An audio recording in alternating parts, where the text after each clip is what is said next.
Selamat datang di Roni Ismail Channel. Assalamualaikum mahasiswa muda.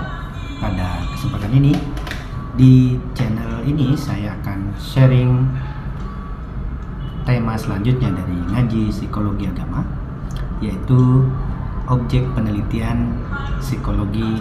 Pada kesempatan ini saya akan menguraikan tentang objek penelitian psikologi agama yang mungkin bisa dilakukan oleh teman-teman mahasiswa muda di studinya.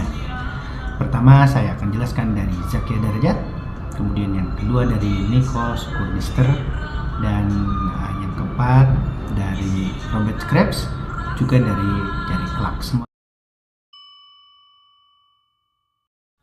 mahasiswa muda menurut Zakia Darajat di bukunya Ilmu Jiwa Agama ini, bahwa objek penelitian psikologi agama itu terutama adalah pengalaman beragama dan kesadaran beragama.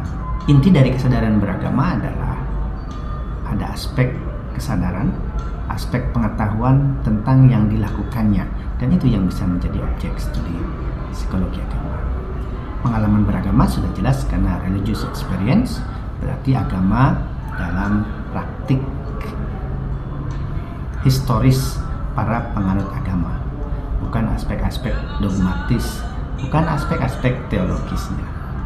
Selanjutnya di buku ini Zakia Darajat juga menjelaskan tentang objek penelitian yang lain, yaitu proses beragama, di mana keberagamaan seseorang dari masa kanak-kanak, remaja, dewasa, dan usia lanjut. Dan yang terakhir, objek penelitian psikologi agama menurut Zakia Darajat adalah pengaruh keyakinan terhadap perilaku manusia. Berarti yang terlihat sebagai gejala kejiwaan adalah perilaku beragama. Menurut tokoh selanjutnya, Nico Sukurdister, di bukunya ini menjelaskan bahwa objek studi atau penelitian dari psikologi agama adalah tentu yang pertama manusia beragama, manusia yang memiliki suatu keyakinan terhadap beyond, terhadap realitas mutlak, terhadap God, terhadap Tuhan, terhadap Allah.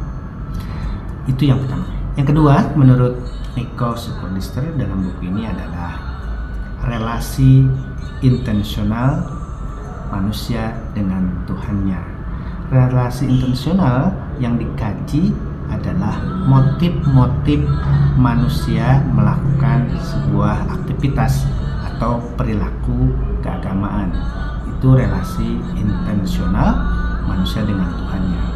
Sedangkan objek penelitian yang ketiga menurut Nico Sukurdister di buku ini adalah manusia yang mengarahkan diri pada Tuhan. Apa maknanya? Maknanya adalah ungkapan-ungkapan iman seseorang yang diyakininya dalam kehidupan sehari-hari, dalam perilaku sehari-hari. Jadi ada tiga: satu, manusia beragama; dua, manusia yang mengarahkan dirinya pada Tuhan; dan yang ketiga, relasi intensional manusia dengan Tuhannya. Kalau intensional berarti bukan relasi biasa, tapi relasi yang khusyuk dalam bahasa agama, yang intens, yang terus menerus, yang memiliki motivasi. Itu menurut Nico Sukurdister. Sedangkan Robert Krebs dalam bukunya yang sudah diterjemahkan ke dalam bahasa Indonesia ini ada dua. Yang pertama, perkembangan kepribadian dan keagamaan; yang kedua, dialog psikologi agama sejak William James hingga Alport. Nah, Krebs menjelaskan bahwa yang diteliti oleh psikologi agama adalah masalah-masalah agama fenomenologis yang nampak, yang kelihatan, tidak kasuistis, tapi yang fenomenologis. Apa maksud dari Krebs ini? Yang pertama, apa yang disebut orang sebagai agama mereka itulah objek penelitian agama. Kemudian apa fungsi agama sebagai agama bagi manusia, kemudian peranan agama bagi pribadi manusia. Dengan demikian, menurut Krebs, konteks pusat perhatian psikologi agama adalah bentuk-bentuk institusional agama, sholat, puasa, kebaktian, misa, dan lain-lain. Itu bisa diteliti implikasinya terhadap selanjutnya arti personal semua itu terhadap kepribadian manusia. Jadi hubungan agama dengan struktur kepribadian manusia beragama itu menurut Krebs. Dan yang terakhir menurut Clarke dalam bukunya The Psychology of Religion, bahwa objek penelitian psikologi agama adalah religious experience and behavior. Jadi pengalaman dan perilaku beragama.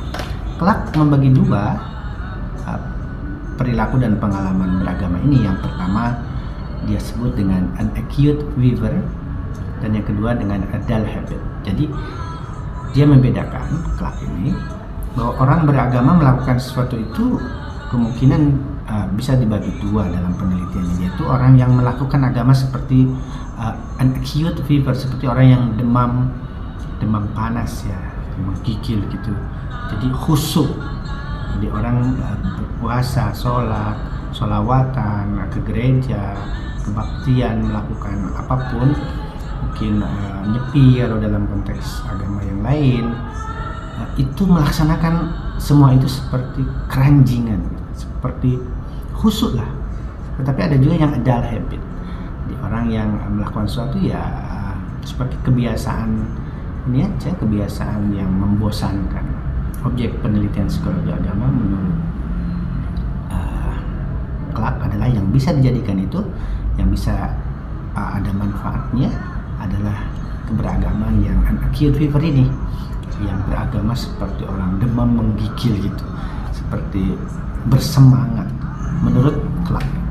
Dan itu betul yang harus kita lakukan. Selanjutnya Clarke juga membagi pengalaman keagamaan itu ke tiga kategori. Yang pertama the primarily religious experience, dua secondary religious experience, dan yang ketiga tertiary religious experience. Itu dia pembagian pengalaman keagamaan. Yang tertiary religious experience yang ketiga ini yaitu orang yang beragama dengan penuh beban gitu. Jadi beragama itu beban, tidak happy. Sedangkan yang the secondary religious experience adalah orang yang beragama ya sekedar menggugurkan kewajiban. Kalau dalam konteks Islam ya asal sholat saja. Kalau yang ketiga tadi, wah berat sekali itu sholat, wah berat sekali ke masjid, wah berat sekali untuk teman-teman saudara Kristen nih, berat sekali ke gereja di hari Sabtu, atau itu yang tertiary. Tapi kalau yang secondary ini sekedar kewajiban saja gitu. Sekedar ikut aja. Nah, yang bisa dijadikan objek penelitian yang penting, dan itu di William James misalnya di buku yang lain, itu yang the primarily religious experience. Orang yang beragama karena butuh, cinta, suka, happy, bahagia melakukan sesuatu. Lakukan sholat dengan happy, bahagia, butuh ke gereja umat Kristiani karena memang cinta sama Tuhan, kangen, butuh, perlu perlindungan. Itu the primary religious experience. Jadi yang melakukan perilaku keagamaan dengan penuh happy, dengan butuh, tidak sekedar mengukurkan kewajiban, dan tidak mahasiswa muda.